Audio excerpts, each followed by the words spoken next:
다음 정부 윤석열 이제 대통령이라고 그래야 되죠. 우리나라 잠재 성장률을 집권기간 5년 동안에 4%로 올리겠다고 그랬습니다. 이게 올라가면은 정말 역사적인 대통령이 되는 것이죠. 안녕하세요. 머니인사이드 구독자 여러분 정말 반갑습니다. 머니, 돈이라는 게 뭔가 여러 가지 정의를 내릴 수가 있는데요. 바닷물과 같아가지고 마실수록 목이 탄다. 그렇게 돈을 벌어서는 안 되겠습니다. 근데 조지 버나스는 돈이 모든 것은 아니지만 많을수록 좋다. 그런데 저는 돈이라는 게 하고 싶은 일을 하고 싶을 때 하게 만드는 게 돈이 아닌가. 아마 머니인사이드 이걸 통해 가지고 여러분이 그런 돈을 많이 좀 모으시기를 바랍니다. 저는 대학원에서 경제학을 전공했습니다. 특히 거시경제학, 금융경제학, 계량경제학 이런 걸 전공했었죠. 그리고 1988년에 증권회사 들어가가지고요. 주로 애널리스트, 이코노미스트로 일을 했습니다. 대신증권, 그 다음에 하나금융투자에서 리서치 센터장을 했고요. 하나금융연구소, 대신경제연구소 소장을 했습니다. 그리고 2015년부터는 서강대학교 나가가지고 제가 현장에서 배운 금융지식과 경제이론을 접목해서 학생들하고 경제 공부 지금 같이 하고 있는 중입니다. 금리라는 것은 우리가 늘 일상 마주되는 거죠. 우리가 은행에 가서 저축하면 예금금리 같죠. 그 다음에 대출할 때는 대출금리를 받죠. 그 다음에 우리가 시장에 가면 회사채 수익률이 몇 %다, 국고채 수익률이 몇 %다 이런 걸 전체적으로 금리라고 그래요. 그런데 금리는 경제학 교과서에서 시간 손해율 측면에서 정의가 됩니다. 예를 들어서 제가 100만 원이 있어요. 이 100만 원을 은행에다 맡겼다면 소비를 참는 데 대한 대가를 받아야 된다는 것이죠. 예를 들어 가지고 제가 100만 원 있으면 이게 지금 써버리면 어떻습니까? 지금 써버리면은 제가 이 방송 끝내고 점심도 맛있는 거 먹고 쇼핑도 하고 그러면 굉장히 즐겁죠. 그런데 그 돈을 은행에다 맡겨놨다면은 소비를 참는 데 대한 대가를 받아야 된다는 것입니다. 그래서 금리는 소비를 참는 데 대한 대가다. 이렇게 볼 수가 있죠. 금리가 오르면은 제가 현재의 소비를 참고 은행에다 저축했다가 나중에 소비하고 금리가 낮으면은 소비를 참는 데 대한 대가가 낮으니까 제가 지금 소비를 해버리는 것이죠. 그래서 경제학 교과서에서는 금리 여러 가지 정의가 있는데요. 금리라는 것은 소비를 참는 데 대한 대가다. 이렇게 정의를 하고 있습니다. 우리가 예금할 때 여러 은행에서 몇 % 금리를 주는가 이게 금리가 중요한 거고요. 특히 대출 받을 때도 우리가 결혼자금 대출 받을 때, 주택자금 대출 받을 때 돈을 빌릴 때 또 은행에다 금융회사 금리를 줘야 되거든요. 그래서 금리는 우리 생활에 필수적인 거고요. 은행에서 대출 받느냐, 저축은행에서 대출 받느냐, 이게 금리 차이가 굉장히 큽니다. 그래서 우리가 은행에서 대출 받으면 얼마 전에 2%대까지 떨어졌으면 지금 4%로 올라왔는데요. 이게 지금 저축은행 대출 받으려면 금리가 8%, 10%도 되거든요. 그래서 금리뿐만 아니라 우리가 어떤 금융회사에서 대출을 받아야 될지 이런 것도 잘 알아야 된다는 것입니다. 그리고 금리가 중요한 거는요. 금리라는 것은 우리 미래 소득을 창출하는 거거든요. 예를 들어 가지고 7.2법칙이라는 게 있어요. 7.2법칙이라는 게 뭐냐면은 우리가 예금은행에 복리로 예금했을 때 여러분 이거 단리하고 복리를 알아야 되는데요. 단리는 원금의 이자만 붙는 거예요. 근데 복리는 원금뿐만 아니라 이자가 붙는 것입니다. 그래서 여러분이 은행에 예금할 때도 반드시 만기가 긴 거는 복리로 예금해야 돼요. 예를 들어서 7.2법칙이라는 게 금리가 9%면은 72를 9로 나누면은 8년이 지나면은 원금이 2배가 되는 것이죠. 그래서 제가 젊은 분들 나이였을 때는 금리가 9%, 8%도 있었어요. 그때 이제 8, 9년 지나면은 복리로 예금했을 때 원금이 2배가 됐었죠. 근데 지금 은행 예금 금리가 1%니까 무려 72년이 걸려야지 원금이 2배가 되는 것이죠. 그래서 금리라는 게 우리가 은행에서 예금하고 대출 이런 게 중요하기도 하지만은 우리의 미래 소득을 창출하는데 금리가 높고 낮음에 따라 가지고 굉장히 차이가 있는 것이죠. 그래서 금리도 우리가 예측하면서 대응을 해야 된다는 것입니다. 한국은행의 통화 정책이 물가 안정이고 금융 안정이에요. 그래서 한국은행이 물가가 지나치게 높으면 금리를 올려야 되고 경기가 좋으면 금리를 올려야 되고 그다음에 경기가 나쁘거나 물가가 떨어지면 금리를 올려야 되는데요. 가장 기본이 되는 것을 기준금리라고 그럽니다. 그래서 지금 최근에 한국은행이 기준금리를 올려가지고 1.5% 앞으로 조금 더 올릴 텐데요. 모든 금리의 근본이 되는 금리가 기준금리라는 겁니다. 그래서 한국은행이 기준금리를 올리면은 시장금리도 올리고 뭐 단기 콜금리도 올리고 그래서 한국은행이 기준금리를 올렸다 내렸다 하면서 경기와 물가를 조정하는데 그게 가장 기본이 되는 게 기준금리라는 것입니다. 이게 국가마다 이름이 좀 달라요. 미국에서는 기준금리를 연방기금금리라고 그러죠. 미국도 연방기금금리를 올렸다 내렸다 하면서 물가와 고용을 조절하는 것입니다. 한국의 통화정책의 최종 목표는 물가 안정하고 금융 안정이에요. 그래서 한국의 물가 목표를 매년 기획재정부하고 협의를 하는데 최근 2%거든요. 그래서 물가가 2%를 넘으면은 금리를 인상하고 물론 거기에 경기도 관련됐죠. 물가가 2% 넘는다는 것은 수요 측면에서 경기가 좋다는 의미도 됩니다. 그리고 물가가 낮고 경기가 나쁘면은 금리를 내리게 되죠. 그러면 금리를 내렸을 때 왜 물가가 오르고 경기가 좋아지느냐? 금리를 내리면 아까 금리의 기본 정의에서 말씀드렸습니다만 금리를 내리면은 소비가 증가합니다. 아까 금리는 소비를 잡는 데는 대가라고 그랬죠. 그래서 금리가 내려지면은 소비가 증가하죠. 그리고 금리가 내리면은 기업들이 투자를 많이 하게 돼요. 예를 들어서 대출 금리가 3%인데 기업들이 투자해 가지고 5, 6% 수익을 낼 수 있다면은 돈을 빌려서 투자를 하게 되는 거죠. 그래서 금리가 내려지면은 소비 투자가 증가하면서 경제가 회복되고 물가도 오르게 되는 겁니다. 반대로 경기가 너무 좋아지고 물가가 오르면 금리를 올리면 소비 투자가 줄어들게 되는 거죠. 그리고 금리라는 게 자산 가격에도 영향을 미쳐요. 금리가 낮으면 주가나 집값이 올라갑니다. 주가나 집값이 올라가면 소위 부의 효과로 해가지고 우리가 주식 집을 가지고 있는데 주가나 집값이 오르면 우리 부가 늘어나는 것처럼 생각되고 실제로 늘어나가지고 소비가 늘어나거든요. 그래서 소비가 늘어나면은 또 물가나 경제 성장이 올라가죠. 근데 거꾸로 금리를 올리면은 역시 그 주식이나 부동산 가격이 떨어져 가지고 소비가 줄어듭니다. 이걸 그 역의 효과라고 그러거든요. 그러면 소비가 줄어들면은 경제 성장이 둔화돼 가지고 수요가 둔화되니까 물가하고 경제 성장률도 같이 떨어지게 되는 것입니다. 금리가 낮으면 우선 주식에 대한 매력도가 증가해요. 예를 들어서 은행 금리가 1%인데 금리가 낮으면 배당 수익률, 금리보다 지금 배당 수익률이 한 2배 정도 되거든요. 금리가 낮으면 은행에도 안 믿고 사람들이 주식을 사서 배당을 받으려고 그러죠. 그래서 금리가 낮으면 주가를 결정하는 가장 중요한 요인이 금리하고 기업 수익인데요. 금리가 떨어지거나 기업 수익이 증가하면 주가가 오르거든요. 그래서 배당 수익도 얻을 수 있지만은 금리가 떨어지면 주가가 오르니까 시세 차익도 누릴 수가 있죠. 그래서 금리가 떨어지면 주가가 오르는 경우가 많고요. 그 다음에 금리가 떨어지면 앞서 설명을 드렸습니다만 가계가 소비를 늘리고 기업이 투자를 늘려가지고 경기가 회복되죠. 경기가 회복되면 기업 수익이 늘어가지고 다시 주가가 오르는 거예요. 그래서 금리가 낮으면 직접적으로 배당 수익이나 주식의 시세 차익을 기대할 수 있으니까 우리가 주식을 사게 되는 거고요. 그 다음에 금리가 낮으면 소비 투자가 증가하면서 경제가 회복되고 기업 수익이 증가하기 때문에 주가가 오르게 되는 것이죠. 그래서 일반적으로 금리하고 주가는 역의 상관관계가 있는데요. 그런데 이거는 시기에 따라 국가마다 좀 다른 경우가 있어요. 예를 들어서 일본 1990년대 들어서면서 금리가 계속 떨어졌는데 주가도 같이 떨어져 버렸거든요. 금리가 떨어지면 경제학 교과서에 주가가 오른다고 그랬는데 일본은 90년대 이후 금리도 떨어지고 주가도 떨어졌어요. 왜 그러냐면은 주가를 결정하는 가장 중요한 요인이 금리하고 기업 수익인데 금리가 떨어지더라도 경기가 나빠가지고 기업 수익이 금리 떨어진 것보다 더 떨어져 버리면 금리가 떨어져도 주가가 하락할 수가 있다는 것입니다. 근데 최근에 우리나라에서 비슷한 조짐이 나타나고 있어요. 16년 이후에는 때로는 금리가 떨어졌는데도 주가가 떨어진 경우도 있었거든요. 앞으로 우리 경제가 구조적으로 저금리 시대에 접어들 겁니다. 그래서 주식 투자하신 분들은 금리보다는 주가를 결정하는 또 다른 요인인 기업 수익을 어떻게 되는가 우리가 기업을 많이 봐야 된다는 것입니다. 금리가 떨어지면 역시 그 집값도 오를 수가 있죠. 금리가 떨어지면 돈을 빌려가지고 우리가 그 집을 사게 되거든요.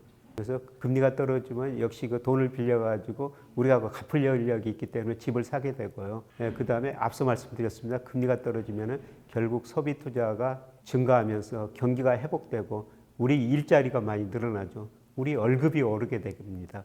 그래서 금리가 떨어지면 집값도 오르게 되는데요. 근데 이것도 뭐 일반적인 경우고요. 최근 좀 몇 년 동안 보면은 금리하고 주가하고 같은 방향으로 움직일 때가 있거든요. 그거는 역시 집값을 결정하는 게 가장 중요한 게 경기라는 겁니다. 경기가 좋을 때는 금리도 오르고 집값도 오르죠. 경기가 나쁘면은 집값도 떨어지고 금리도 떨어지는 이런 경우가 있거든요. 예, 그래서 우리가 항상 그 금리가 떨어지면은 뭐 주식이나 집값이 오른다 이런 것보다는 금리가 떨어지는데도 경기가 나쁘면은 주식이나 집값이 떨어질 수가 있다는 겁니다. 그래서 금리뿐만 아니라 우리가 집값이나 자산 가격, 주식 가격 이렇게 전망하고 평가할 때는 경기도 같이 봐야 된다. 이게 아주 중요한 것입니다. 우리나라 아파트 가격, 특히 그 집값을 결정하는 요소 보니까 첫 번째 주가고요. 주가가 집값에 선행했었습니다. 그래서 주가가 떨어지면은 앞으로 경기가 나빠진다는 거거든요. 그래서 집값이 떨어졌고요. 그 다음에 금리가 집값 결정에 중요한 영향을 미쳤고요. 그 다음에 대출이에요. 대출 금액이 많으면은 금융회사에 대출을 많이 해주면은 개인들이 금융회사 돈을 빌려가지고 집을 사죠. 그래서 대출 금액이 집값에 굉장히 중요한 영향을 미칩니다. 그리고 또 다른 게 경기예요. 결국 그 경기가 좋아야지 우리가 은행에서 돈을 빌리고 원리금 상환 능력이 생기는 거거든요. 집값을 결정하는 가장 중요한 요소는 역시 경기라고 볼 수가 있습니다. 그런데 요새 집값 관련해가지고 여러분이 그 금융 불균형이라는 단어를 아셔야 돼요. 이 금융 불균형이라는 게 뭐냐면은 우리 지금 정책 당국자, 뭐 금융감독원장, 금융위원장, 뭐 한국은행 총재 이런 분들이 많이 쓰는 건데요. 가계부채, 부채가 너무 많이 늘어났다. 그리고 자산가격, 집값이 너무 많이 올랐다. 이게 가계부채가 너무 많으면은 나중에 문제가 발생할 수가 있거든요. 은행 부실 여신이 증가할 수 있고, 그 다음에 집값이 많이 올랐다가 떨어지면은 가계가 심각한 위기에 처할 수도 있어요. 그래서 이런 걸 해소하고자 그동안 한국은행이 금리를 인상했고, 그 다음에 우리 금융감독원, 금융위원회 같은 데서는 대출을 규제했었죠. 그래서 최근에 보면은 대출 금액이 좀 줄어들면서 집값도 안정되는 조짐이 나타나고 있습니다. 우리 가계 원리금 상환 부담 비율이 한 36% 정도 돼요. 그러니까 무슨 의미냐면은 우리 가계가 한 달에 100만 원 소득이 있다면은 36만 원을 원금 이자 상환하는 데 써야 되거든요. 그럼 금리가 오르면은 당장 이자 부담이 늘어나죠. 금리가 오르면은 이자를 더 내야 되니까 다른 데다 소비할 수 있는 능력이 줄어들고요. 그 다음에 금리가 오르면은 결국 소비 투자가 줄어들면서 경제 성장률이 낮아지거든요. 경제 성장률이 낮아지면은 일자리가 줄어들든지 아니면 임금 상승력이 낮아지니까 임금이 별로 안 오르니까 원리금 상환 능력이 많이 떨어지게 되는 것이죠. 그래서 금리가 오르면은 가계 원리금 상환 부담 비율이 올라간다. 그런데 이제 부채가 있는 가계에 한정된 거고요. 근데 가계 전체적으로 보면은 금리가 올랐을 때 가계 전체적으로는 이득이에요. 왜냐하면은 가계는 금융 자산이 부채보다도 한 2.2배가 더 많거든요. 그래서 금리가 오르면은 그만큼 이자 소득이 늘어나죠. 특히 50, 60대, 뭐 70대 이런 분들은 금융 자산 은행에다 맡겨놨는데 그동안 금리가 떨어져 이자 소득이 많이 줄어들었는데 금리가 오르다 보면 이자 소득이 늘어나는 것이죠. 그래서 국민경제 가계 전체적으로 보면 금리가 오르면은 가계 이자 소득이 늘어나는데 그런데 금융 부채를 많이 가지고 있는 사람들 이런 사람들은 원리금 상환 부담 비율이 늘어나가지고 어렵게 된다는 거죠. 금리가 올랐을 때 가장 그 타격을 받는 게 자영업자들이에요. 우리나라가 자영업자 부채가 900조 원이 넘거든요. 엄청나게 많습니다. 그런데 자영업자가 900조 원이 넘는 원리금 상환 부담 이것들도 거의 40% 가깝게 되고 있어요. 자영업자가 돈을 벌어가지고 40% 가깝게 원리금 상환하고 있다는 겁니다. 근데 금리가 올라가면은 직접적으로 이자 부담이 늘어나죠. 그 다음에 금리가 올라가면은 결국 소비가 줄어들어가지고 자영업 매출이 줄어든다는 겁니다. 그래서 코로나19 때문에 지금 자영업자들이 굉장히 어려운 상황인데 이런 상황에서 금리가 오르면은 자영업자 매출액도 줄어들고 이자 부담 이것들이 더 늘어나기 때문에 특히 자영업자가 금리 인상 시기에 가장 어려움을 겪을 수가 있습니다. 우리나라 금융자산이 4,960조 정도 되거든요. 부채가 2,200조 조금 넘으니까요. 금융 부채보다 가계는 금융자산이 한 2.2배 정도 많습니다.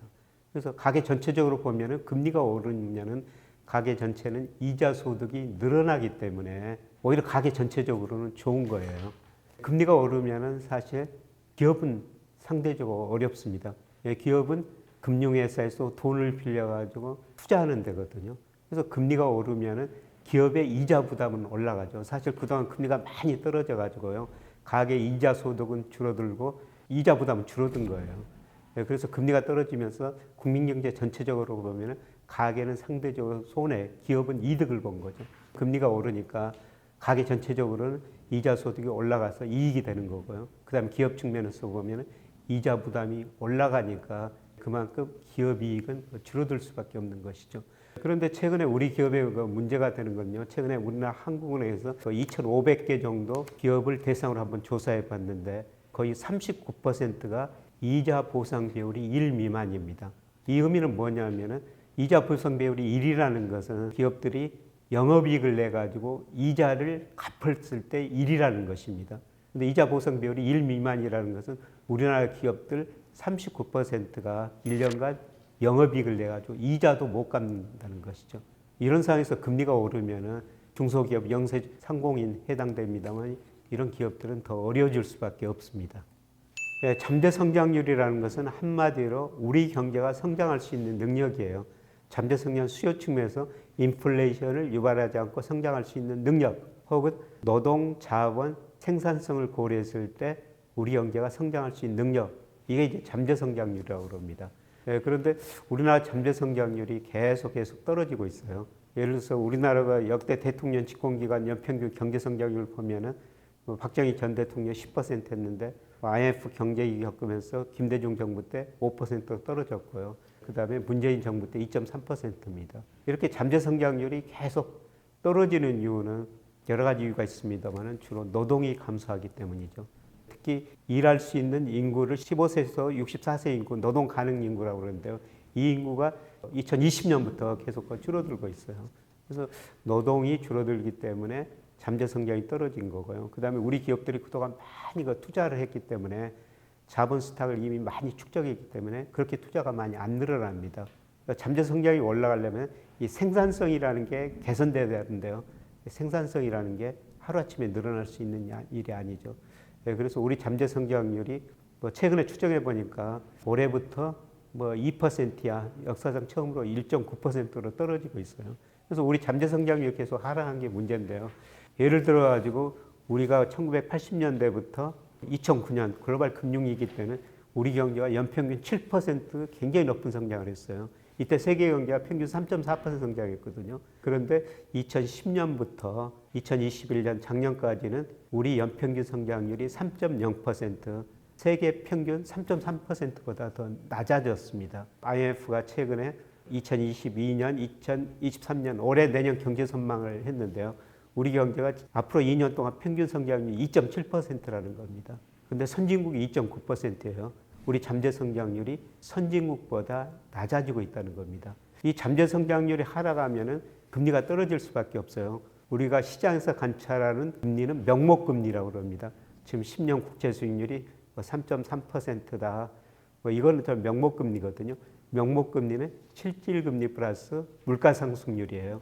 근데 실질금리는 사전적으로 추정할 수 없으니까 실질금리 대용 변수로 실질 경제성장률, 실질 GDP 성장률을 사용하는 거예요. 그런데 우리나라 잠재 성장률이 계속 떨어지니까 금리도 낮아질 수밖에 없다는 것입니다. 그래서 앞으로 잠재 성장이 얼마나 떨어질 것인가 이게 문제인데요. 작년에가 한국금융연구원에서 추정을 해놨습니다만은 2030년 가면은 우리 잠재 성장이 1.0%가 될 것이다. 그 다음에 2040년 가면은 0.8%가 될 것이다. 이렇게 떨어질 거로 전망했거든요. 그래서 금리를 결정하는 가장 중요한 요인이 경제성장률인데 경제성장이 이렇게 떨어지면은 금리도 갈수록 더 낮아질 수밖에 없다는 것입니다. 세계 경제는 신흥시장이 계속 높은 성장을 할 것이기 때문에 3% 정도는 성장할 거예요. 그리고 가장 중요한 문제는 우리가 미국보다 잠재 성장이 떨어지고 있다는 거죠. 현재 우리나라 잠재 성장 1.9%, 미 의회에서 추정하니까 미국 잠재 성장 2%입니다. 근데 2030년 우리 잠재 성장 1%로 떨어진다고 한국금융연구원에서 전망을 했는데요. 미국 의회에서 전망한 거는 2030년에 미국 잠재 성장이 1.7%라는 것이죠. 그래서 앞으로 우리 성장 능력이 미국보다 더 떨어진다는 겁니다. 그러면 이게 이제 금리하고 연결시키면요. 금리를 결정하는 가장 중요한 요소가 잠재 성장률이라고 그랬는데 그동안 우리 잠재 성장률, 우리 실제 경제 성장률이 미국보다 높았기 때문에 우리 금리가 미국 금리보다도 높았었어요. 그런데 앞으로 갈수록 우리 잠재 성장률이 미국보다 낮아진다면은 우리 금리가 미국 금리보다 더 낮아질 수가 있다는 것이죠. 예를 들어 지금 미국 10년 국채 수익률이 2.9%인데요. 일본은 0.25%거든요. 일본의 잠재 성장률이 0%, 1% 사이예요. 잠재 성장률이 떨어지니까 일본 금리가 미국 금리보다 훨씬 낮은 것처럼 앞으로 우리 잠재 성장률이 미국보다 떨어진다면은 우리 금리가 미국 금리보다 더 낮아질 거라는 것이죠. 그러면 이제 무슨 문제가 발생하냐면은 돈이라는 게 눈이 있어가지고 수익률 높은 데로 이동한다는 거거든요. 그동안 우리 금리가 미국 금리보다 높았기 때문에 미국 자금이 우리나라 국채 채권을 샀어요. 그런데 우리 금리가 미국 금리보다 더 낮아진다면은 미국 사람들이 우리 국채를 안 살 거라는 거죠. 그래서 우리나라 주식시장으로는 뭐 돈이 뭐 들어올 때도 있고 나갈 때도 있지만은 채권 시장으로는 그동안 돈이 많이 들어왔는데 우리 금리가 미국 금리보다 낮아지면은 아마 채권 시장으로 돈이 유입 규모가 많이 줄어들 가능성이 높은 것입니다. 일상생활에서 그걸 어떻게 느낄 수가 있나요? 경제 성장률이 떨어지면요. 우선 우리가 일할 수 있는 일자리가 줄어드는 것이죠. 예를 들어 가지고 86년, 88년에 3조 호황이라고 있었거든요. 그때 연평균 성장률이 12%였어요. 제 또래가 그 무렵에 직장을 잡았었는데요. 예를 들어서 제 같은 경우 군대를 안 갔다 왔는데 여러 직장에서 오라고 전화가 왔습니다. 그렇게 경제 성장이 높으니까 일자리가 많았었죠. 그런데 경제 성장률이 떨어지면 어떻습니까? 경제 성장률이 떨어지면 일자리가 그만큼 줄어든다는 겁니다. 요즘 저희 학생들을 보면은 물론 학생들도 대기업만 가려고 그런 신경을 많이 써서 그렇습니다만 직장 잡는데 옛날처럼 쉽지 않다는 것이죠. 경제 성장률이 떨어지니까 일자리가 상대적으로 줄어든다는 그런 의미가 되는 거고요. 그 다음에 경제 성장률이 떨어지면 무슨 문제가 발생하냐면 차별화가 심화돼요. 우리 경제가 9%, 10%, 뭐 가가 7%까지 성장할 때는 경제 규모 파이가 커졌기 때문에 기업들이 같이 성장하면서 일자리도 기업도 같이 성장할 수가 있었습니다. 그런데 지금 잠재 성장이 2% 앞으로 1% 떨어질 텐데요. 그러면 어떻게 되겠어요? 경제 규모 늘어나는 파이가 줄어든다는 겁니다. 그걸 나눠 가져야 돼요. 경쟁력 있는 기업은 살아남아서 더 잘 되고 경쟁력 없는 기업은 시장에서 퇴출될 수밖에 없습니다. 차별화가 굉장히 심화되죠. 그래서 경쟁력 있는 기업에 다닌 근로자들은 임금 많이 받고 그다음에 경쟁력 없는 기업에 다닌 사람들은 임금을 적게 받든지 아니면 직장을 잃을 수밖에 없습니다. 그래서 저성장이라는 것은 곧 차별화다.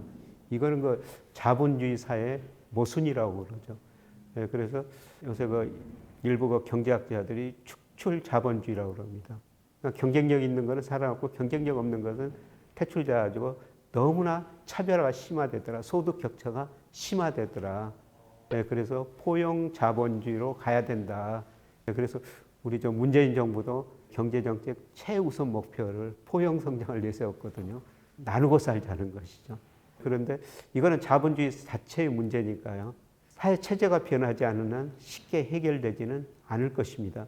이렇게 소득 불균형이 심화되다 보면요. 지금 역사상으로 보면 1930년대 대공황 이후 미국을 비롯한 전 세계가 소득 불균형이 가장 심화됐거든요. 소득 불균형이 심화되면 어떤 식으로 해결되냐면 역사를 보면 전쟁, 혁명, 전염병 같은 거로 해결됐어요. 이번 코로나 의미가 인류한테 주는 의미가 소득 불균형 좀 해소하라는 겁니다. 물론 이번 코로나 때는 의학기술이 많이 발전돼 가지고 사람들이 그렇게 많이 죽지는 않았어요. 그러니까 우리가 과거에 패스트에서 경험한 거죠. 그때는 인구의 30% 가까이 죽었거든요. 전염병이 지나고 나서 기업들이 일을 시켜야 되는데 사람들이 많이 죽어가지고 일할 사람이 없으니까 임금을 많이 올려줬던 겁니다. 그래서 소득 불균형이 해소가 됐었어요. 이번 코로나가 우리 인류한테 이야기해 주는 건 소득 불균형 좀 해소해라. 빌 게이츠 같은 분이 앞으로도 더 심한 전염병이 올 것이다. 이런 이야기까지 하고 있거든요. 결국 우리가 소득 불균형을 해소하지 않는 한 자연이 이런 식으로 우리 인류한테 어떤 각성을 하라고 경고를 주고 있는 것 같습니다. 새로 이제 윤석열 정부가 되면 경제가 어떻게 경기가 회복될까요?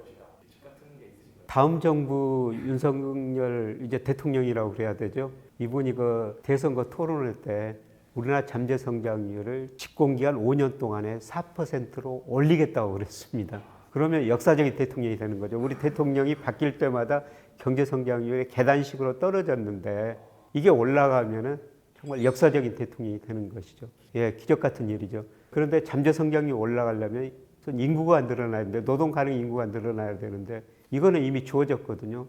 앞으로 감소폭이 더 커질 수밖에 없어요. 우리가 그 외국인 노동자들을 많이 수입하면은 잠재 성장률이 올라갈 수는 있습니다만은 그건 뭐 쉽지 않은 일이고요. 그 다음에 윤석열 정부에서 기업 규제를 완화해 가지고 투자를 많이 늘리겠다. 이거는 일부 성장률을 올리는 요인이 됩니다. 그러나 가장 중요한 거는 사회적 대타협, 노사 대타협 이런 걸 통해 가지고 기업의 생산성을 한 단계 끌어올리면 잠재 성장이 올라가는데요. 그런데 이 타협이라는 게 쉽지 않거든요. 문재인 정부에서 국무총리가 각 경제장체 모여가지고 우리 사회적 대타협 한번 해보자 그랬는데 한 번 모이고 끝났습니다. 그리고 이번 선거를 통해 가지고 뭐 나타난 것처럼 지금 부의 불균형도 심화됐지만 가치의 격차가 굉장히 심화됐거든요. 이거를 통합해야 되는데 이게 통합하기가 쉽지 않다는 겁니다. 그래서 이런 식으로 보면은 아마 윤석열 정부 5년 동안 잠재 성장률이 제가 1.9%로 추정하는데 실제 성장률도 1.9% 안팎이 될 거예요. 그렇다면 잠재 성장이 이렇게 경제 성장이 떨어지면은 앞으로 차별화 문제는 더 심화되고 양극화 문제는 더 심화될 수밖에 없죠. 그래서 다음 정부가 이 양극화 문제를 어떻게 해결해 가느냐, 그게 가장 중요한 과제가 될 것입니다. 양극화 문제를 해결하기 위해서는 정부가 해결할 수밖에 없죠. 지금 미국 바이든 정부가 대표적인 거거든요. 바이든 정부 경제정책 한 가지로 딱 지적한다면 중산층 회복을 통한 안정성장이에요. 얼마 전에 그 맥킨지 보고서 보니까 제목이 부모 세대보다 가난한 자식 세대입니다. 역사적으로 보면은 자식 세대가 부모 세대보다 잘 살았죠. 근데 맥킨지가 미국 등 주요 선진국 대상으로 조사해 보니까 지금 자식 세대가 부모 세대보다 더 못 살고 있더라는 것이죠. 왜 그러냐면은 맥킨지가 조사한 기간에 그 나라 전체 GDP는 올라갔어요. 근데 상위 10% 이 정도만 많이 올라가고 평균적인 중간 가구의 실질 소득은 줄어들었다는 것이죠. 이게 소득 차별화 때문에 그럽니다. 그러면 이거를 어떻게 해결해야 되느냐? 바이든 정부가 부자들한테 세금을 많이 걷겠다는 거죠. 그 다음에 트럼프가 법인세를 많이 인하했는데 뭐 돈 많이 버는 기업한테 법인세를 올려서 세금을 걷겠다는 거죠. 개인 부자들한테 세금 걷고 법인세를 올려가지고 중산층한테 쓰겠다는 겁니다. 그래서 소득 불균형 해소하려면은 정부가 나설 수밖에 없다는 것입니다. 뭐 개인적으로도 부자들도 좀 스스로 기부 문화를 활성화해야 되죠. 제가 아는 굉장히 큰 부자가 있어요. 이분이 자산이 제가 보기에는 최소한 5천억이 넘는 분인데요. 이분은 나눔을 굉장히 강조하죠. 크게 보면 두 가지 일을 하고 있어요. 세금을 많이 내기 위해서 법인 사업자를 개인 사업자로 바꾼 겁니다.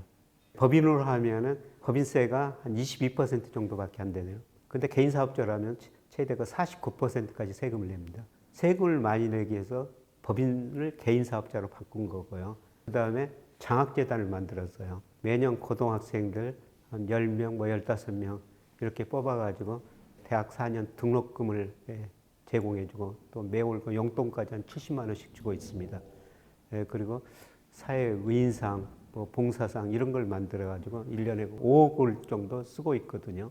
그래서 이게 사회적 불평등을 해소하기 위해서는 뭐 정부가 나서야 되시겠지만은 이렇게 돈 많은 개인들도 나서야 된다는 겁니다. 저도 뭐 부끄러운 이야기입니다만은 증권회사, 금융회사 다니면서 부자들도 갔습니다. 또 가난한 사람들도 많이 보게 됐거든요.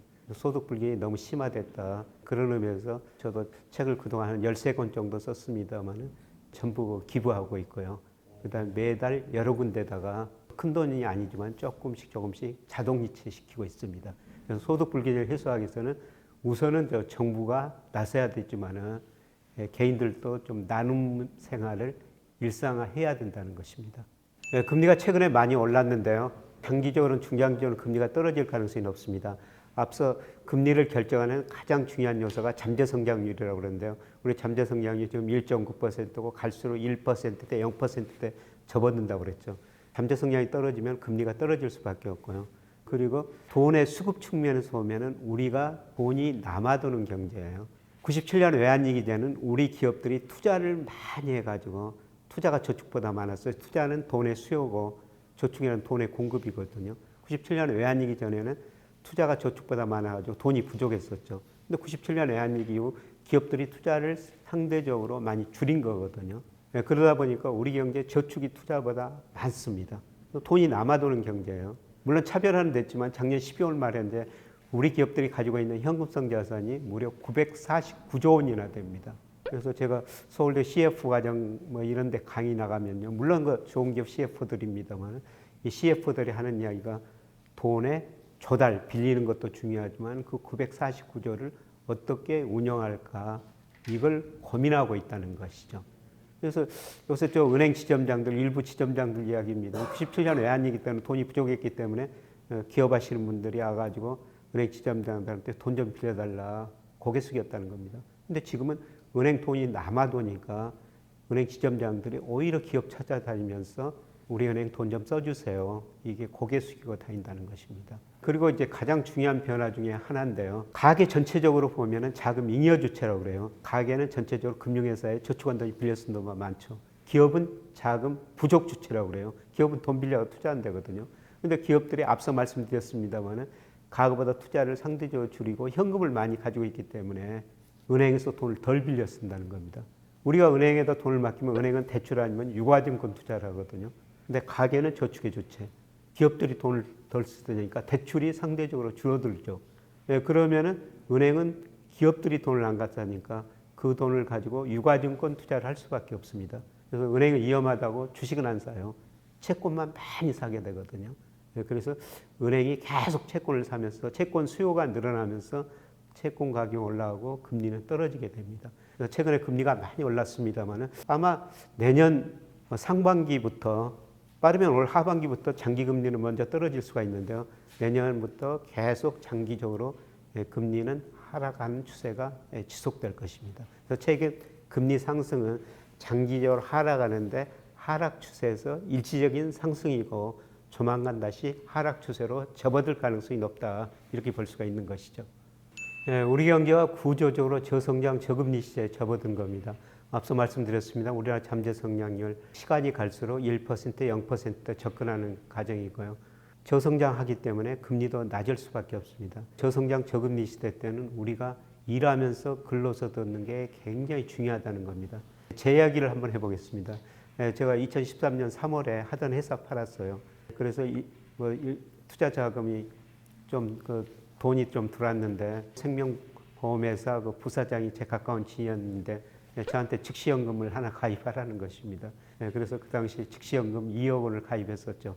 즉시연금 가입하면 매월 얼마씩 주거든요. 2013년 3월에 가입했는데 4월에 51만 원을 받았어요. 그런데 제가 28만 원을 받습니다.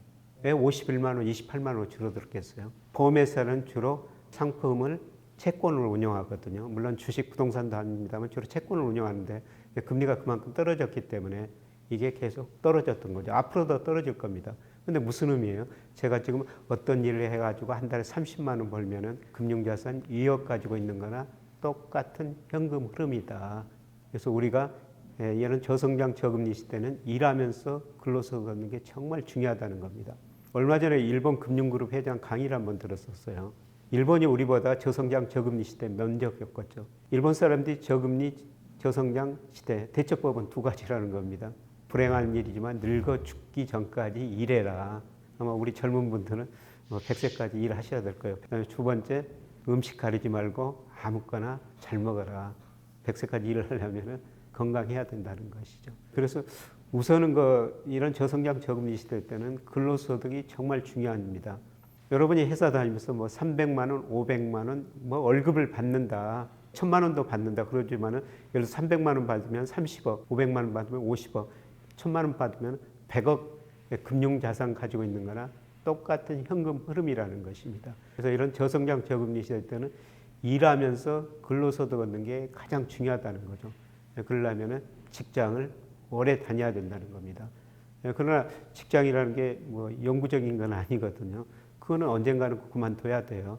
그 다음에 직을 떠나가지고 제가 지금 30만 원 벌면은 금융자산 2억 가지고 있는 거 똑같은 현금이다. 제 이야기를 했습니다만은 그 몇십만 원이라 받을 수 있는 업을 하나 만들어야 된다는 거죠. 그래서 직을 오랫동안 유지하면서 직에 있는 동안 공부를 하셔가지고 업을 하나 만들어 놓으시면은 저성장 저금리 시대에 잘 적응할 수가 있을 것 같습니다. 네, 금리에는 경제 성장률하고 물가가 들어 있으니까요. 결국 금리를 알려면은 경기하고 물가를 알아야 돼요. 그래서 우리가 이제 가장 경기를 미리서 예측하는 게 통계청에서 발표하는 선행지수라는 게 있거든요. 선행지수 순환변동치라는 게 있는데 선행지수 순환변동치가 떨어지고 물가가 오른다는 것은 이때는 경기 확장 국면 후반이거든요. 이때는 절대적으로 주식 비중을 줄여야 돼요. 이때는 시장금리가 먼저 오르고 물가가 오르니까 한국은행이 기준금리를 인상하게 되죠. 이럴 때는 주식 비중을 전체적으로 줄여야 되고요. 네, 그 다음에 선행지수 순환변동치가 정체되거나 물가상승률 하락세가 둔화될 때 이럴 때는 경기가 정점을 지나고 서서히 나빠지기 시작합니다. 이럴 때는 금리가 떨어지기 시작하니까 금리가 떨어지면 거꾸로 채권 가격은 올라간다는 거죠.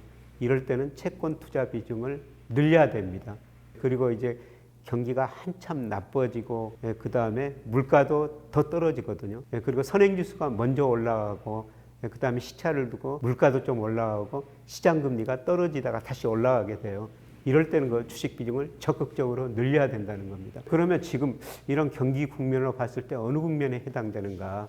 작년 하반기부터 선행지수 순환변동가 계속 떨어지고 물가는 올랐죠. 경기 확장 후반이었던 겁니다. 이럴 때는 주식 비중을 많이 줄였어야 했었죠. 그래서 제가 주식 비중 좀 많이 줄여주십시오. 이런 말씀을 드렸는데요.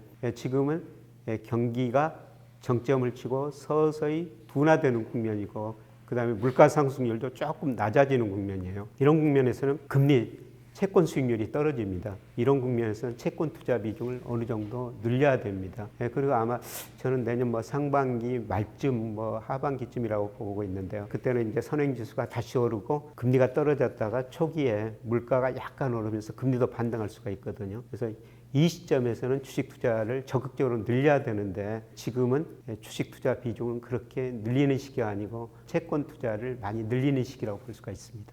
환율은 국가 경제 전체적으로 영향을 줄 뿐만 아니라요. 개인 생활에도 영향을 주죠. 예를 들어서 환율이 떨어지면은 지금 원화 가치가 상승했다는 거죠. 예를 들어서 환율이 최근에 1250원까지 올라갔습니다만 1150원으로 떨어지면은 우리나라 상품 가격이 비싸지기 때문에 수출은 안 되고 수입은 늘어납니다.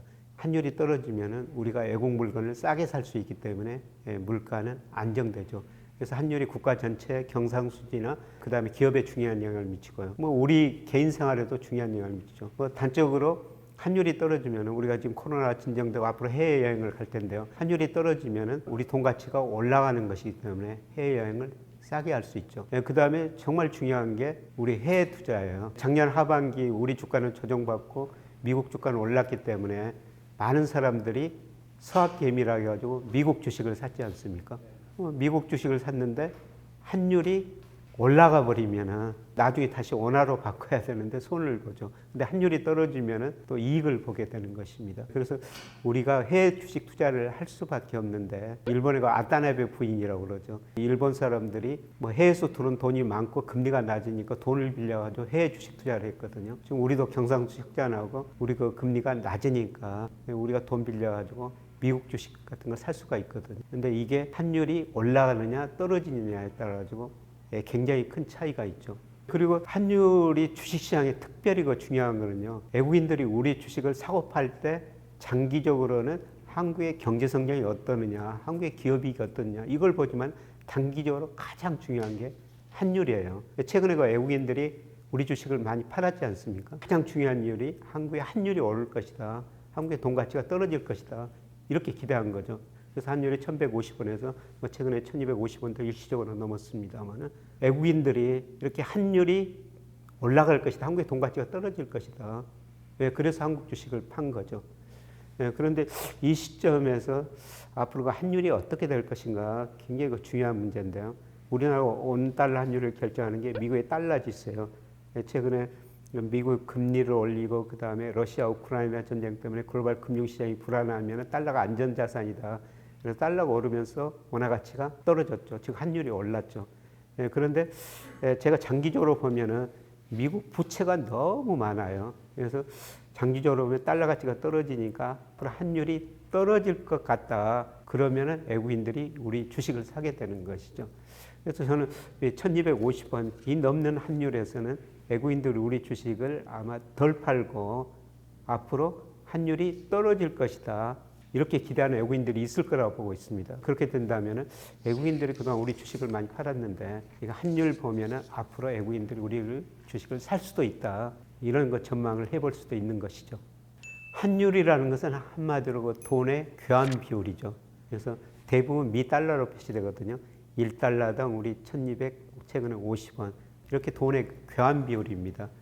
그런데 대부분 환율이 미 달러 기준으로 표시가 되는데요. 자기네 통화 기준으로 표시하는 게 세 가지가 있어요. 영국의 파운드화 1파운드당 몇 달러, 그 다음에 유로화 1유로화당 최근에 1.08이죠. 그 다음에 호주 달러 1호주 달러당 미국 몇 달러. 환율이라는 건 돈의 교환 비율이다. 이렇게 지금 볼 수가 있습니다. 그런데 우리가 그 환율 표현에서 조금 관심을 가져야 될 거는요. 우리가 흔히들 절상됐다, 절하됐다 이런 표현을 쓰는데 그거는 정확한 표현이 아닙니다. 그래서 예를 들어서 지금 환율이 1150원에서 1250원으로 올랐었습니다만 그냥 환율이 올랐다. 그 다음 1250원에서 1150원으로 떨어지면 환율이 떨어졌다. 이렇게 표현하면 되고요. 그 다음에 조금 더 유식하게 표현하려면 1150원에서 1250원으로 올랐으면 원화 가치가 하락했다. 1250원에서 1150원으로 떨어지면 원화 가치가 상승했다. 그런데 이거를 절상절하 표현을 쓰는데요. 절상절하라는 것은 고정환율 때 쓰는 표현이에요. 우리 고정환율 아니거든요. 우리 시장 수급에 따라서 매일매일 시장에서 환율이 결정됩니다. 우리가 흔히들 언론에서도 절상절하라고 표현되는데 절상절하라는 표현은 안 쓰시는 게 좋다는 겁니다. 저는 저 학생들한테 금리 환율만 알면 경제 공부 다 했다. 그런 이야기를 하는데요. 금리 가지고 계속 여러 말씀을 드렸습니다만 현재 금융시장 안정, 그 다음에 미래 경제까지 예측할 수가 있고요. 환율 가지고 우리뿐만 아니라 글로벌 경제 상황을 알 수가 있거든요. 그래서 금리 환율만 알면은 경제 공부 다 했다. 이런 이야기를 하는데 다른 측면에서는 금리 환율이 그만큼 어렵다는 의미도 되겠습니다. 제가 이런 책을 쓴 이유는 금리 환율에 대해서 하얀 경제 초보자들도 가장 중요한 금리 환율을 어떻게 쉽게 이해할 수 있을 것인가 이런 의미에서 한번 책을 써봤습니다. 그래서 참고로 해주시면 좋을 것 같습니다.